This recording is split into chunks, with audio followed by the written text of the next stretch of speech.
Hello, everybody. This is Mandarin Chinese Easy, and follow me. I will teach you how to speak Chinese in a very easiest and fastest way.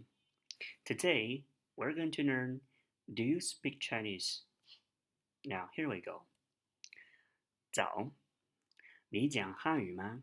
Good morning. Do you speak Chinese? 早 means good morning. 你讲汉语吗？你讲汉语吗？早，你讲汉语吗？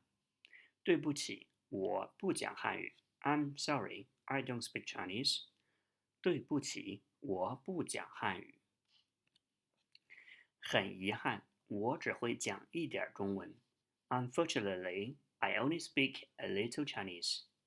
很遗憾 means unfortunately or very sorry. 我只会讲一点中文。很遗憾，我只会讲一点中文。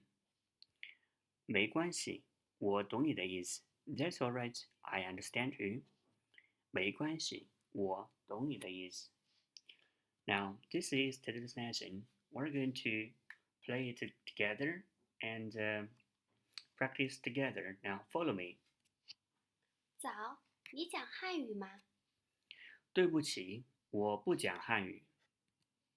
很遗憾，我只会讲一点中文。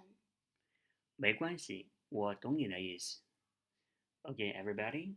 And this is today's lesson. And follow me. I will teach you how to speak Chinese in a very easiest and fastest way. You'll find it's really funny and very easy to learn Chinese. Now, this is today's lesson. I'll see you tomorrow. Bye.